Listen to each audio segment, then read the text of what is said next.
करने बुद्धि दो भगवान। श्री स्वामीनारायण भगवान की जय। अक्षर पुरुषोत्तम महाराज की जय। गुणातीतानंद स्वामी महाराज की जय। श्यामल रामचंद्र भगवान की जय। उमापति महादेव की जय।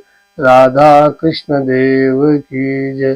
दुर्गे मात की जय। प्रकट गुरु हरि महंत स्वामी महाराज की जय। मेरे समस्त बुजुर्ग एवं बड़े भाइयों को मेरा प्रणाम। जय स्वामीनारायण।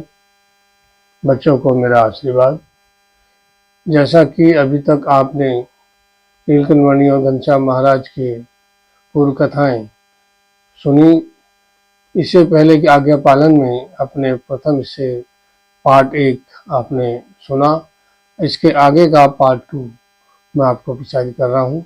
मैं पुनः उन्हें सभी भाई बहनों से प्रार्थना करूंगा जिन्होंने अभी तक चैनल को सब्सक्राइब, लाइक और वेल नहीं करी, वो कृपया इस चैनल को सब्सक्राइब करें, लाइक करें, वेल करें और अपने सभी संबंधी भाई दोस्तों और मित्रों को यह आगे प्रेषित करें। जय स्वामीनारायण।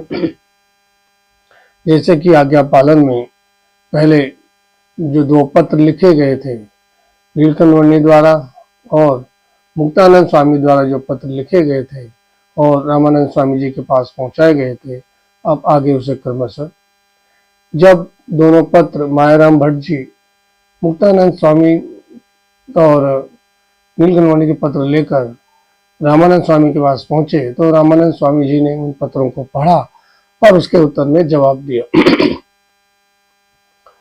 उन्होंने जब ये पत्र लिखा और दिया तो रामन और मायाराम भट्ट जी को कहा कि आप जब जिस गांव से आप गुजरोगे उस गांव में यह संदेश सबको देना कि आप सब लॉजपुर में जाकर नीलकंठ वर्णी के दर्शन करना और साथ में कहना कि यह मेरा आदेश है।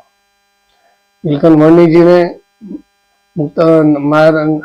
रामानंद स्वामी जी के जो वचन थे उनको साक्षात कर पूरे गांव में सबको श्रद्धापूर्वक नीलकंठ वर्णी के बारे में अवगत कराया और बताया। और जब ये पत्र दोनों लेकर वो मायाराम भट्ट जी मुक्तानंद स्वामी के हाथ में दिया तो उसमें लिखा था कि आप सत्संग में जो स्तंभ है उनको अपने पकड़ कर रखना। यह सब सुनते ही नीलकंठ वर्णी उठे और धर्मशाला में जो स्तंभ थे उन दोनों स्तंभों को उन्होंने बाहों में पकड़ लिया।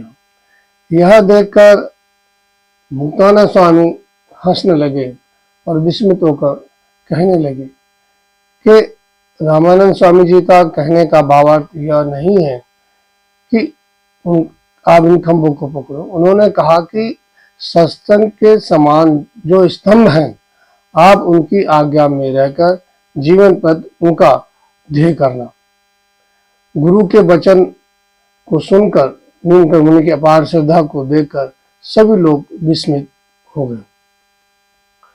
भट्ट जी के द्वारा, मायाराम भट्ट जी के द्वारा नीलकंठ वर्णी की महिमा का प्रचार प्रसार उन्होंने गांव में बहुत अच्छे ढंग से किया।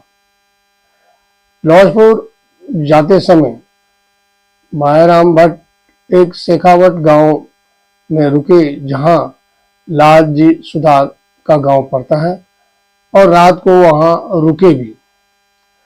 उन्होंने लाल जी सुधार जी को भी यही पूरी चीज बताई, लेकिन लाल जी सुधार उन्होंने अनसुना किया और सोचा कि मायाराम भट्ट कहीं अपनी तरफ से ये नीलकंठ वर्णी का प्रचार प्रसार बता रहे हैं, जो यह बात अच्छी नहीं है। अब नीलकंठ वर्णी का प्रचार पूरे गांव में उन्होंने बड़े जोर शोर से सुना, उनसे रहा नहीं गया और लालजी सुधार भुज जाकर रामानंद स्वामी के पास पहुंचे और रामानंद स्वामी जी के पास उन्होंने कहा कि मायाराम भट्ट वो नीलकंठ वर्णी को आपसे ज्यादा श्रेष्ठ बता रहे हैं। जब